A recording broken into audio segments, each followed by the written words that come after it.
አንድ ሰው የጸጋን ስጦታ ከተቀበለ የሚያልፍበት 3 ደረጃዎች አሉ። ለብዙዎቻችን ቆይቶ ይገባናል። ወይ ሳናውቅ አልፈን ጊዜያችን ተቃጥሎ እድሜያችን ካለቀ፣ ወይ ተሳስተን በተሳሳተ መንገድ አደገንበት ብዙ ዋጋ ካስከፈለን በኋላ፣ ካልሆነ ደግሞ እኛና እግዚአብሔር ተላልፈን በብዙ ፈተና ውስጥ ከወደቅን በኋላ ትዝ ይለናል። እግዚአብሔር በአንተና በአንቺ በእኔ ውስጥ ያስቀመጠው የጸጋ ስጦታ አለ። እግዚአብሔር አምላክ በእያንዳንዳችን ውስጥ ጌታ ኢየሱስ ክርስቶስን እንደ ግል አዳኝ ተቀብለን ዳግም የተወለድን ጊዜ ከማይጠፋ ዘር የተቀላቀልን ጊዜ በሕይወት ቢያንስ አንድ ተስጦ መንፈሳዊ ተስጦ ጌታ በእኛ ውስጥ አስቀምጧል። ይህንን ተስጦ ግን እንዴት ነው የምናውቀው? እንዴት ነው በዚህ ተስጦ ውስጥ የምናድገው? የዚህ ተስጦ ደረጃዎች ደግሞ ምንድን ናቸው የሚለውን ማወቅ እኛንም ሌሎችንም እንዳናጠፋ፣ ራሳችንንም እንዳንጎዳ፣ እኛና እግዚአብሔርም እንዳንተላል፣ በዘመናችን እግዚአብሔር እኛን ለፈጠረለት ዓላማ በተገቢው ኖረን እንድናልፍ ይህንን እውቀት መያዝ በሕይወታችን ትልቅ ዋጋ። ዘመን ካለፈ በኋላ መጸጸት ዋጋ የለውም። ዘመን ካለፈ በኋላ እኛና እግዚአብሔር ተላልፈን ብናለቅስ እንኳን ማንመልሳቸው እድሎች አሉ። ስለዚህ እግዚአብሔር ከኛ የሚፈልገው ይሄንን እውቀት፣ በእውቀት ማደግ፣ በእውቀት መገለጥ፣ በእውቀት ማገልገል፣ በእውቀት ውስጥ እሱ ራሱ እግዚአብሔርን ማወቅ ጠበቅም። እነዚህ 3 ደረጃዎችን ዛሬ እንመለከት። የመጀመሪያው ደረጃ ጸጋው የሚወለድበት ጊዜ ነው። የሰው ልጅ እንደሚወለደው ሁሉ እግዚአብሔር በውስጣችን ያስቀመጠው ጸጋ የሚወለድበት ጊዜ የውልደት ጊዜ ይባላል። በዚህ ጊዜ እግዚአብሔር ራሱ ጸጋ በእኛ ውስጥ እንዳስቀመጠ የሚገልጥበት ጊዜ ነው።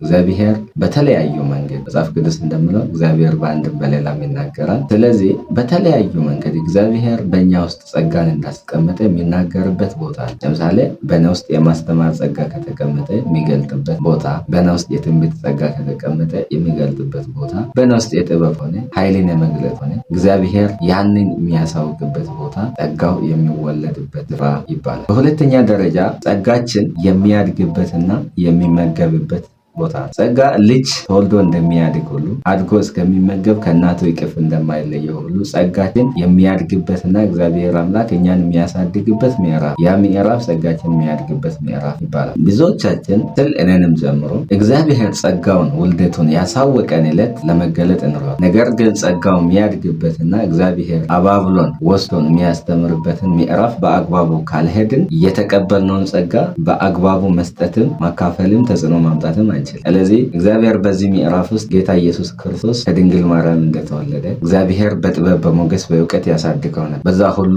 ከእስራኤል ወጥቷል፣ ግብፅ ገብቷል፣ ከግብፅ ናዝረት ገባ፣ ከናዝረት በናዝረት አደገ ይላል መጽሐፍ። ስለዚህ የሚያድግበት የሚመገብበት ቦታ ነው ይሄ ቦታ። በዚህ ጊዜ ሰዎች በሌላ ነገር ሊያውቁን ይችላል። መንግስት ሰራተኛ ልንሆን እንችላለን፣ ተማሪ ልንሆን እንችላለን፣ ነጋዴ ልንሆን እንችላለን፣ የተለያዩ የህይወት ዘይቤ ውስጥ ልንሳተፍ እንችላለን፣ በተለያዩ የህይወት ዘርፍ ውስጥ ስራን እየሰራን ልንኖር እንችላለን። ያ ማለት ግን ጸጋው በእኛ ውስጥ የለም ማለት አይደለም። ጸጋው ጊዜውን እየጠበቀ ነው። የሚያድግበትና የሚመገብበት ስፍራ ላይ ስለሆነ ገና እያደገ እየተመገበ ያለን ልጅ አሳልፈን ራሱን እንዲችል እንደማናደርገው ሁሉ ጸጋችን ራሱን ያልቻለበትና መመገብ ያለበት ጊዜ ላይ ስለሆነ በዚህ ጊዜ እኛ ጸጋውን በሚገባ መመገብ፣ ማንበብ፣ መጸለይ፣ የተለያዩ የእግዚአብሔር ሰዎችን መከተል ያለብን ጊዜ ይህ ጊዜ ጸጋው የሚያድግበት ጊዜ ይባላል። በሶስተኛ ደረጃ እግዚአብሔር አምላክ በእኛ ውስጥ ያስቀምጠውን ጸጋ የሚገልጥበት ምዕራፍ ነው እና በዚህ ጊዜ ጸጋችን ይታወቃል፣ ይገለጣል። በዚህ ጊዜ የሆነ ሰው ያነሳሳል። ሳታውቁ የሆነን የእግዚአብሔርን ሰው ትወዱታላችሁ። እናንተ ውስጥ ያለውን ነገር በዛ ሰው ውስጥ ታያላችሁ። እናንተ ውስጥ የተቀመጠው ጸጋ በዛ ሰው ህይወት ላይ ሲገለጥ ታያላችሁ። እናንተ ውስጥ ያለው ጸጋ በዛ ሰው ህይወት ላይ ፍሎ ሲያደርግ ታያላችሁ። ያንን ሰው ትወዱታላችሁ፣ ትላላችሁ፣ በዛ ሰው ተጽዕኖ ውስጥ ትሆናላችሁ። ይሄ ማለት ጌታ ኢየሱስ ክርስቶስን አትከተሉ ማለት አይደለም። ጌታ ኢየሱስ ክርስቶስ ጌታችን ነው፣ ልንከተለውም የተገባ ነው።